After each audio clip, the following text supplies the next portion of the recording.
18절 19절 두 절 같이 읽겠습니다. 내가 진실로 진실로 내게 이르노니 내가 젊어서는 스스로 띠띠고 원하는 곳으로 다녔거니와 늙어서는 내 팔을 벌리니 남이 내게 띠띠우고 원하지 아니하는 곳으로 데려가리라. 19절 한 절 더 읽겠습니다. 이 말씀을 하심은 베드로가 어떠한 죽음으로 하나님께 영광을 돌릴 것을 가르치심이로라. 이 말씀을 하시고 베드로에게 이르시되 나를 따르라 하시니. 아멘. 하나님 감사드립니다. 오늘도 귀한 새벽에 또 하나님의 귀한 은혜를 누릴 수 있도록 인도해 주시니 감사드립니다. 오늘도 하나님의 말씀이 성취되어지는 귀한 여정으로 인도해 주시고 우리 심령과 마음속에 무너지지 않을 망대로 세워지도록 역사하여 주옵소서. 감사드리며 예수 그리스도의 이름으로 기도하옵나이다. 아멘. 오늘 노년에 대한 말씀입니다. 노년의 사람 장로입니다. 우리가 강단에서 배웠지만 노년이라는 말이 제쿤이고요, 장로이라는 말은 자켄입니다. 제쿤이라는 말에서 유래가 됐습니다. 저는 이전에 이게 늙다라는 말이 무슨 의미인지 잘 몰랐었는데요. 우리 것들이 부인되어질 때, 우리 것들이 사라질 때 드디어 우리는 진정한 열매를 맺는 줄 믿습니다. 이 땅에서는 혈육의 열매는 젊었을 때 맺는 것이지만 영적인 열매는 늙어져서 맺는 것입니다. 그래서 우리가 오늘은 좀 영적으로는 우리가 장성한 분량으로 인도받는 오늘이 되어야 될 줄 믿습니다. 그래서 베드로를 통해서 이 노년이라는 말씀 다시 한번 점검하기 원합니다. 베드로가 18절에 있는 말씀처럼 젊었을 때는 어떻게 살아가냐면 스스로 띠띠우는 인생이에요. 띠를 두르다라는 것은 옷을 입다라는 의미도 있고요. 또 우리가 그 허리띠를 두르듯이 히브리 사람들도 이스라엘 사람들도 여러분 아시다시피 겉옷을 두른 후에 끈으로 갖다가 이제 허리를 묶어서 옷을 무장했습니다. 그러니까 이게 띠를 두른다는 것은 내가 뭔가를 하겠다라는 의지이고 그 사람의 공적인 삶을 말하는 것입니다. 그래서 띠는 진리를 상징하죠. 진리를 상징하죠. 근데 스스로 띠 띄운다는 것은 뭘까요? 이거 율법입니다, 여러분들. 내가 뭔가 하겠다라는 것이거든요. 그러니까 그것은 완전히 율법에 의지하죠. 마태복음 16장 21절 24절의 말씀 아시죠? 예수님께서 그 대지사들과 서기관들에게 고난을 받을 것을 말씀하셨을 때 베드로가 뭐라고 그러냐면, 베드로가 예수를 붙들고 향변하여 이르되 주여 그리 마옵소서, 이 일이 결코 주께 미치지 아니하리다. 이거는 누가 띠띠우는 거라면 자기가 스스로 띠띠우는 거예요. 예수님이 십자가 진다고 그러니까 예수님 절대로 그런 일은 일어나지 않습니다. 내가 지켜드릴게요. 내가 끝까지 지켜드릴 테니까 다시는 이런 말씀하지 마십시오. 이런 말은 그러니까 언약과는 관계없는 것이죠. 또 말씀과는 관계없는 거예요. 이건 누구의 의지고 누구의 열심이고 누구의 수준이라면 바로 베드로의 것인 거예요. 그러니까 베드로가 스스로 띠띠고 있는 거예요. 이런 베드로를 두고 예수님 뭐라 말씀하시는 23절에 예수께서 돌이키시며 베드로에게 이르시되 되게 무서운 말씀하셨어요. 사탄아 내 뒤로 물러가라. 아주 무서운 말씀하셨어요. 그러니까 혈육이에요. 인간적인 것이고 사랑인 것 같고 또 사람의 성품인 것 같지만 이건 누구의 수준이라면 바로 사탄의 수준인 거예요. 그래서 예수님께서 말씀하시기를 네가 하나님의 일을 생각하지 않고 누구의 일을 생각하는도다? 사람의 일을 생각한다. 그러니까 지금 이런 것들은 하나님의 일이 아닙니다. 스스로 띄우는 것은 하나님의 일이 아니에요. 사람의 일인 거예요.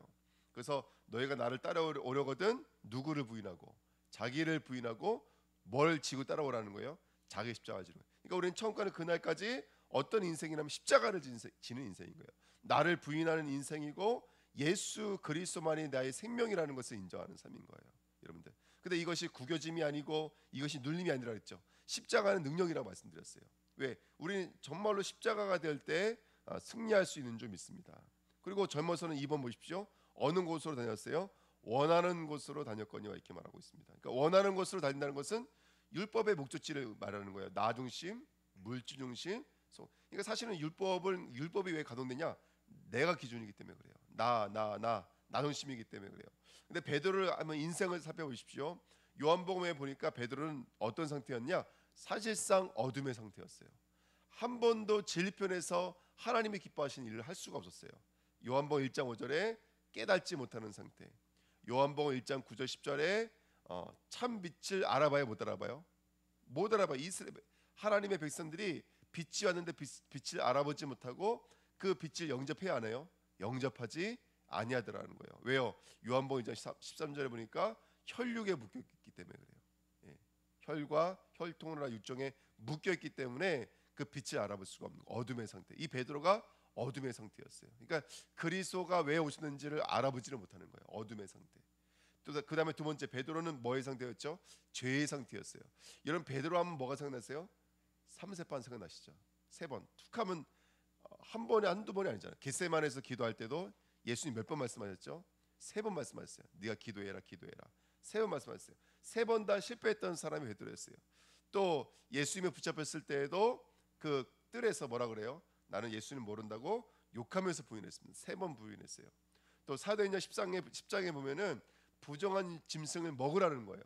근데 세 번이나 부정했다니까요, 여러분들. 안 먹겠다 그랬다고요. 그러니까 베드로는 뭐의 상태인 거예요? 죄의 상태인 거예요. 죄의 상태를 우리에게 말해주고 있는 거예요. 여러분, 베드로가 나쁜 놈 아닙니다. 우리가 어떤 것인지를 알기 위해서 베드로를 교재로 쓰고 계시는 것이죠. 예수님께서 베드로에게 나타나셔서 뭐라고 말씀하셨어요? 네가 나를 사랑하느냐 몇 번 물어보셨어요? 세 번 물어보셨어요. 그 세 번 다 완전한 상태가 아니었죠. 세 번 다 완전한 상태가 아니었습니다. 그러니까 우리가 하나님을 부인하는데 세 번 부인했다. 이거는 전적인 타락을 말하는 것이고 절대 불가능을 말하는 것입니다. 그러니까 베드로의 상태는 완전 이제 가능성이 없는 상태죠. 예. 그 마지막으로 여러분, 시몬, 베드로의 원래 이름이 시몬이에요. 그래서 안 좋을 때마다 뭐라고 말해요? 시몬이라고 말해요. 심지어 바울도 베드로라 말하지 않고 시몬이라고 말해요. 예. 그러니까 이 시몬이라 말할 때 안 좋은 상태인 거예요. 그렇게 시몬이라 말하죠. 근데 여러분 아시다시피 창세기 49장에 보면은 시몬의 원조죠. 시몬의 원조가 시몬이에요. 그 시몬을 저주할 때 했던 메시지가 뭐예요? 너를 열국으로 만국으로 흩으리로다. 흩어지게 만들겠다는 거예요. 그래서 세 번째, 이 베드로는 흩어진 상태를 말하는 거예요. 여러분, 근데 그 창세기 49장에 자녀를 축복하는데 사실은 축복이에요, 저주예요? 49장 읽어보세요. 내 12명의 자녀를 하는데 축복이 하나도 없어요. 다 저주예요, 저주. 근데 그게 축복이라고요. 그게 49장을 다시 읽어보면은 그거는 여러분, 우리로 하여금 우리가 우리의 수준을 깨달아 보험으로 돌아오게 하신 하나님의 은혜인 거예요. 근데 말씀을 읽었을 땐 다 저주예요. 너를 이제 여러 가지 안 좋은 메시지지만, 자, 그래서 복음이라고 하는 것은 뭐냐? 위드이고 임마누엘이고 온네스입니다. 이런 복음은 함께인 거예요. 하나님이 나와 함께하는 게 최고의 기쁨인 줄 믿습니다. 오늘도 충만하십시오. 하나님이 나와 함께하심이 최고의 충만인 줄 믿습니다. 아멘. 근데 이 베드로의 상태는 흩어짐의 상태였어요. 늘 하나님과 함께할 수가 없어요. 임마누엘이 안 돼요. 이게 바로 베드로의 상태입니다. 근데 이게 우리의 모습을 사실을 말해주고 있는 것이죠. 근데 보십시오. 이번에 보십시오. 오늘 뭐라고 말씀하시냐면 내가 늙어서는 이렇게 말해요. 늙어서는 어떻게 된다고요? 팔을 벌리니. 팔을 벌린다는 것은 뭘 의미하죠? 마태복음 16장 24절에 자기가 부인되어져 있고 자기 십자가를 정말로 지고 있는 상태인 거예요. 팔을 벌린다라는 것은. 그리고 갈라디아 2장 20절인 거예요. 내가 그리스도와 함께 십자가에 못 박혔나니 그런즉 이제는 내가 사는 것 아닙니다.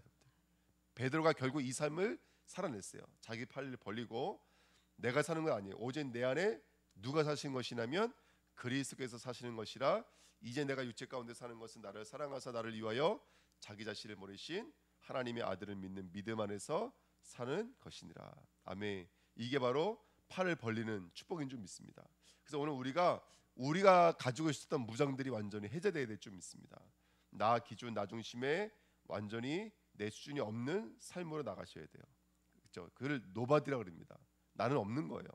노바디입니다. 그래서 내가 의지하던 모든 것들이 완전히 사라지는 오늘 되시기를 축원드립니다.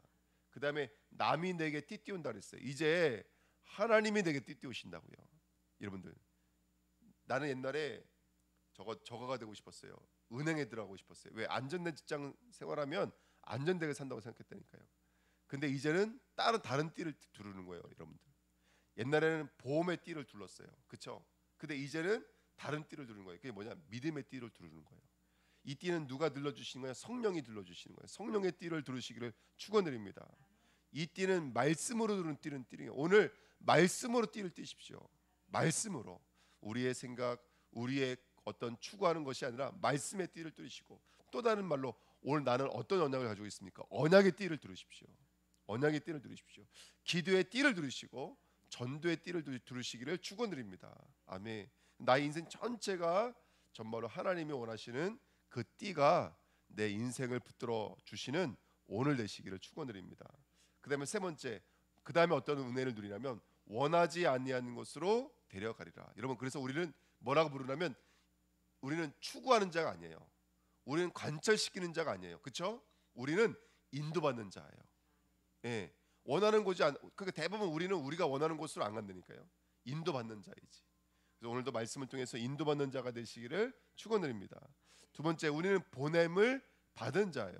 내 길이 아닙니다. 주님의 길이고 복음의 길이에요. 그래서 구약의 여정, 족장의 여정, 예수의 여정, 사도의 여정이 같아요. 우린 동일한 그 여정을 걸어가야 되는 줄 믿습니다. 예, 때로는 우리는 네게브를 걸을 수가 있어요. 신비한 가데스를 걸을 수 있습니다. 또 우리가 가는 길이 바로 열매를 맺는 길의 경계선이 될 수가 있어요.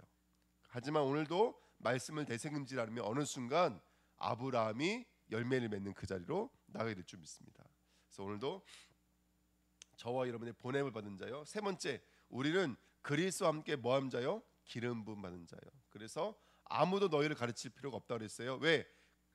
그리스도의 기름 부으심이 저와 여러분에게 있어 그분이 우리에게 가르치고 그분이 우리를 인도하시기 때문인 줄 믿습니다. 여러분, 쉽게 말하면 예수 그리스도가 우리 안에 거하시는 거예요. 그래서 오늘도 우리가 보고 느끼고 행하는 모든 것은 우리의 수준이 아닌 줄 믿습니다. 오늘도 예수님의 이름으로 기도하실 때 하나님은 역사하시고 응답하시는 줄 믿습니다. 그래서 오늘 계속 고백하셔서 나는 남은 자입니다. 나는 남은 자예요. 정말로요. 나는 순례자예요. 나는 전복자예요. 여러분 기도하십시오. 어저께 다니엘서 1장부터 4장이 이제 그 적어 있는데요. 딱 이번 주 강단 말씀이더라고요. 뭐죠? 국률이 여기 받을 수 없는 백성들, 또 내 백성 아닌 제 백성들을 2장에서 뭐라 그래요? 내 백성이 되고 국률이 여긴 자로 여기게 될 거예요. 그렇죠? 호세아, 그렇죠? 호세아죠. 다니엘에서 지나갔죠. 그런 다음에 뭐라고 말씀하시냐면 이제 결국은 하나님께서 이 말씀이었어요. 너희들의 남편이 나다 이거였어요. 그래서 너희들이 남편이 됨으로 말미암아 결국엔 너희들이 뭐 하는 자가 되겠다? 열매 맺는 자가 되겠다. 그게 어저께 2장 3장 내용이었거든요. 강단 말씀은 똑같은 것 같아요. 결국 우리가 하나님이 나와 함께 한다라는 거 그때부터 시작이고 그때부터 응답인 줄 믿습니다. 그래서 오늘 남은 자가 되시고 다니엘서도 정말로 결국 하나님께서 남은 자로 이끄실 것이거든요. 그렇죠? 그래서 저와 여러분들이 오늘 그 응답 드렸으면 좋겠습니다. 요즘에 제가 계속 묵상하는 거예요. 그게 뭐냐면 그는 선지자라. 예, 그는 선지자라. 그래서 한 사람의 기도, 한 사람의 인생을 두고 하나님은 정말로 롯을 끄집어내실 때도 누구를 기억하사? 아브라함을 기억하사. 그리고 하나님이 하시려는 일을 그에게 숨기게 했느냐. 그게 선지자잖아요. 그러니까 우리를 하나님이 이 시대에 영적인 이 비밀을 가지고 있는 선지자로 부르신 줄 믿습니다. 그래서 보냄을 받은 원하지 않는 곳으로 우리가 가는, 하나님이 원하시는 곳으로 인도받는 하나님의 사람들이 됐으면 좋겠습니다. 그리고 노년이란 말은 그 원하지 않은 길이 이제 나의 길이 된 자가 노년이 아닌가 생각이 들어요. 그렇죠? 이제 그 길을 걸어가는 오늘 했으면 좋겠습니다. 그러니까 우리가 이 새벽 예배에 피곤해도 나오시지 않으시겠어요? 그렇죠? 그게 바로 이제 하나님의 길이 나의 길이 되신 자의 삶인 자. 그게 노년입니다. 그게 장로이고요. 오늘 우리가 다 장로의 축복을 누리시기를 축원드립니다. 요한복음 22장 19절 그 말씀을 한 말씀으로 예수님께서 이렇게 말씀하셨어요. 이 말씀을 하시면 베드로가 어떠한 죽음으로 하나님께 영광을 돌릴 것을 가리키시며라. 이 말씀을 하시고 베드로에게 이르시되 나를 따르라 하시니. 아멘. 그 결론은 뭐예요? 누구를 따르는 거예요, 여러분들? 예수를 따르는 거예요. 그래서 우리는 이제부터 누구냐면 사람 낚는 어부요. 우리는 교회의 반석이요. 음부가 이길 수 없는 사람이요. 천군 열쇠를 가진 사람이요. 우리는 끝까지 어린 양을 치는 자요. 우리는 땅 끝까지 이르러 증인된 자인 줄 믿습니다. 오늘 이 언약을 붙잡고 정말로 하나님이 원하시는 그 길을 전복하고 다스리는 남은 자, 순례자, 전복자 되시기를 축원드립니다. 자, 특별히 노년의 열매 맺는 비밀 중에 가장 큰 비밀은 뭐냐면 바로 말씀입니다. 자, 오늘 1번 보시면 그 길게 써놨는데 이거는 베드로 자신이 직접 써놓은 말이에요. 베드로가 그러니까 이제 정말로 자기 인생의 여정을 통해서 하나님이 주시는 메시지예요. 자, 21절부터 25절입니다. 베드로전서 1장. 너희는 그를 죽은 자 가운데서 살리시고 영광을 주신 하나님을 그리스도로 말미암아 믿는 자니 너희 믿음과 소망이 하나님께 있게 하셨느니라. 자 보십시오. 저와 여러분들을 살리시고 영광으로 이끄신 것은 누구를 말미암아야 돼요? 그리스도를 말미암지 않으면 안 돼요. 이게 우리 영적인 키인 거예요. 그러니까 너희 믿음과 너희 소망이 누구께 있다고 여러분들? 하나님께 있는 거예요. 자 22절입니다. 너희가 진리를 순종함으로 너희 영혼을 깨끗하게 하여 거짓이 없이 형제를 사랑하기에 이르렀으니 마음으로 뜨겁게 서로 사랑하라. 너희가 거듭난 것은 썩어질 씨로 된 것이 아니요 썩지 아니할 씨로 된 것이니 살아있고 항상 있는 무엇으로 되었느니라? 하나님의 말씀으로 되었느니라. 그러므로 모든 육체는 풀과 같고 그 모든 영광은 풀의 꽃과 같으니 풀은 마르고 꽃은 어떻게 된다고요? 떨어지는 거예요, 여러분들. 여러분 언젠가는 혈육은 떨어지는 거예요.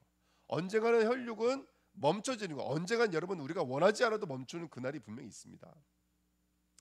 근데요, 그러므로 떨어지되 오직 주의 말씀은 세세토록 있도다 하였으니 너에게 전한 복음이 곧 이 말씀이니라. 아멘. 노년이 되는 키가 뭘까요? 풀은 마르고 꽃은 시드는 거예요. 그리고 세세토록 무궁한 하나님의 말씀이신 그 그리스도의 복음을 우리 심령과 마음에 심는 것인 줄 믿습니다. 아멘. 그 장로님이 그 기도문 올려놓으셨더라고요. 그 기도문 올려놓은 거 붙잡고 제가 쭉 읽었어요 한번. 그 기도할 때마다 지금 계속 그 기도를 하고 있거든요. 예, 계속. 그러니까 여러분들 우리가 정말로 우리는 그 복음의 비밀을 붙잡고 계속 기도하셔야 돼요. 예, 그러면 어느 순간부터 정말로 그 말씀의 씨앗이 우리 안에 떨어져서 역사하시게 될 줄 믿습니다. 자 보십시오. 그 밑에 1번 보세요. 요한복음 12장 24절에 내가 진실로 진실로 너에게 이르노니 한 알의 밀이 땅에 떨어져 죽지 아니하면 한 알 그대로 있고 죽으면 어떻게 된다고요? 많은 열매를. 그 말씀 앞에 저와 여러분들이 아까 우리가 1번, 2번, 3번 말씀했던 것처럼 이제 나를 관철하던 삶을 내려놓고 우리 것들을 부인하고 정말로 그리스도를 따라가는 거예요. 그 말씀을 붙잡고 따라간다면 어떻게 되는 거예요? 그 말씀은 그냥 한 알로 멈추지 않아요. 그 말씀은 우리 안에서 열매 맺는 자리까지 우리 안에서 역사하시는 줄 믿습니다. 아멘. 우리의 신앙, 우리의 믿음, 우리의 소명 사명 여러분 다 말씀이 열매 맺지 않으면 안 돼요. 성령께서 말씀으로 역사하시지 않으면 우리는 한 발자국도 나갈 수 없는 줄 믿습니다. 아멘. 자 마태복음 13장 24절에 예수께서 그들의 앞에 또 비유를 들어 이르시되 천국은 뭐라 그랬죠? 좋은 씨를 제 밭에 뿌린 사람과 같으니 겠어요. 이 말이요 짧은 말이 같지만 중요한 말이에요. 여기 밭에 길가와 돌자밭 가시덤불밭 오토밭이 있어요. 근데 우리는 이렇게 생각해요. 대부분 밭이 좋아야 씨가 된다고 생각을 해요. 근데 이 말씀의 배경은 이 배경이에요. 그들이 들을 수 있어요 없어요? 그 이사야 설명에서 말하잖아요. 그들이 들을 수 있는 사람이 없고 그들이 스스로 깨달을 수 있는 사람이 아무도 없어요. 볼 수 있는 사람이 없대요. 그러면 이건 밭의 영역이 아닌 거예요.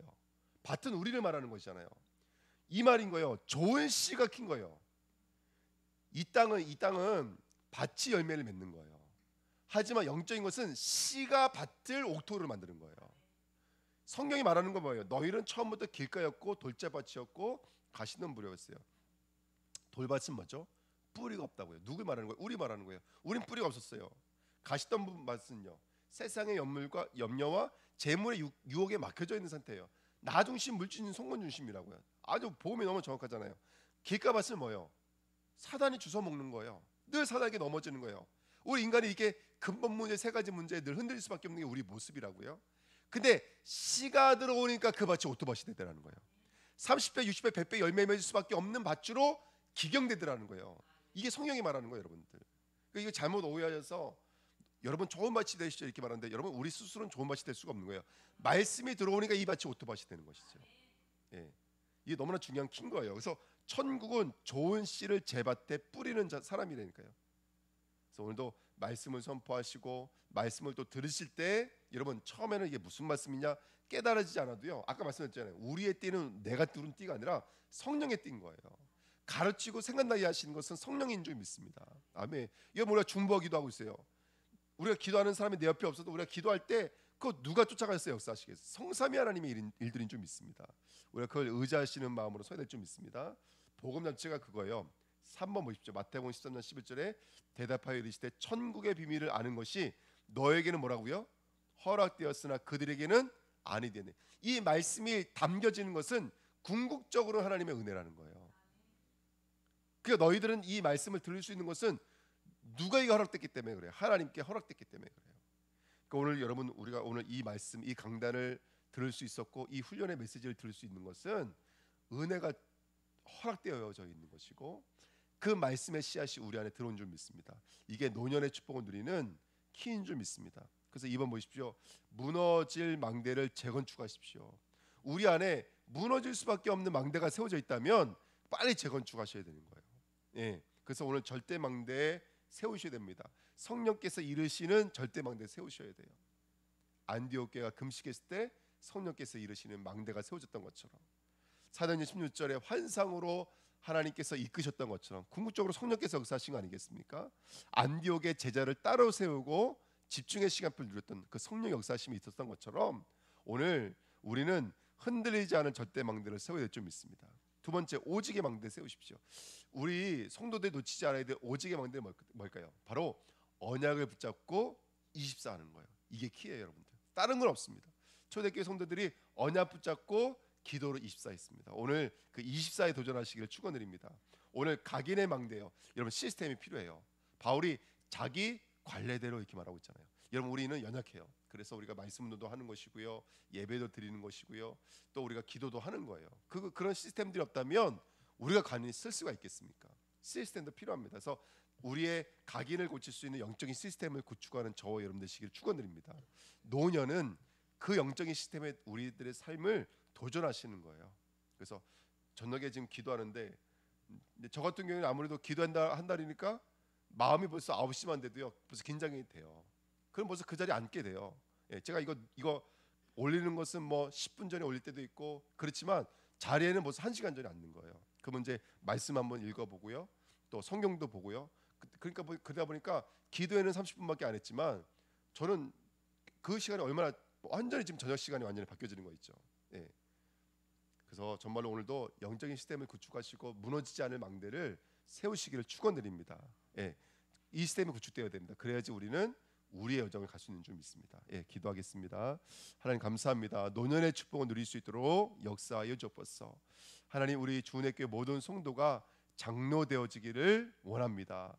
우리의 띠를 내려놓고 성령께서 입히시는 그 띠를 두르고 하나님께서 원하시는 곳을 다니는, 그래서 하나님의 말씀이 이루어지는 그 장로의 사람들로 열매 맺도록 오늘도 역사하여 주옵소서.